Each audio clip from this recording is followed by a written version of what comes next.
shoulder flexion, connective tissue activation. We're going to do the regressive side here. So shoulder flexion is lifting your arm up this way, and the regressive side, so this is the front of your shoulder here, even the back of your shoulder if you get a bit higher, because that's the side that's getting smaller. So what we're going to do is we're basically going to be getting into a position either at your active range, just past your program will tell you, and then we're going to slowly add a little bit of band tension to that, forcing this tissue to start absorbing that force. So what we're trying to do is literally teach that tissue how to work in this range so you can actually start feeling it, start accessing it, start using it.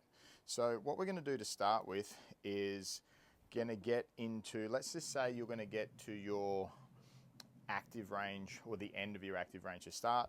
So let's just say, for argument's sake, that's the end of your active range, right? That's as far as you can get up. So what I want you to do is get up there passively. So I've got a stick here and I'm going to walk up. Then all I'm going to do here is literally, with this band, I don't want you to have to use your other hand if you can. So just get a little bit of tension there. So just stand on it with your foot. Just play around with that tension. And now my arm or shoulder is not taking this tension at the moment because my hand is holding on to the post. But as soon as I let go of that, now the shoulder is actually taking the resistance. So what I want to do though, is I don't just want to let go quickly and make it have to do it fast. What I want to do is just slowly release my grip, and then I'm trying to feel the tissue here start to match the amount of resistance that's coming in here. I don't want to be, like, I can do this at 100% and I'm not going to go anywhere. That's not what I want to do. What I want to do is, as I start releasing this tension on my hand, this resistance gets a little bit, I want to feel it in this tissue, and I want to feel that tissue stiffen just to match the amount of force.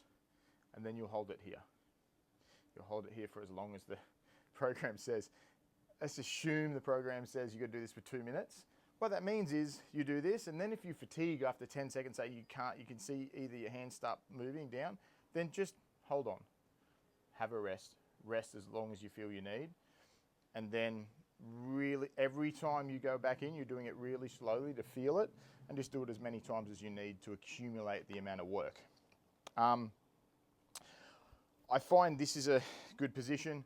You might get into this position, and then as you do this, you might actually just want to add a little bit more resistance so you can get this other hand and just pull on it a little bit.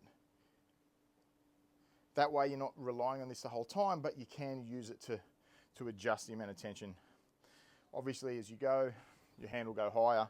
If you get to a point where, you know, your hand is up here, then what you'll need to do is just attach the band anchor like into the front of you over there. So you'll have that anchor there. You'll come up here. Once again, there's a bit of tension in the band, but your arm's not really taking it because you're holding here and you're kind of pulling the stick into the floor, and then slowly let go. I've still got my thumb there so it doesn't fall, and now I'm using the tissue to hold my arm up. So all you do there is just basically moving the anchor point from there to something in front of you. Enjoy.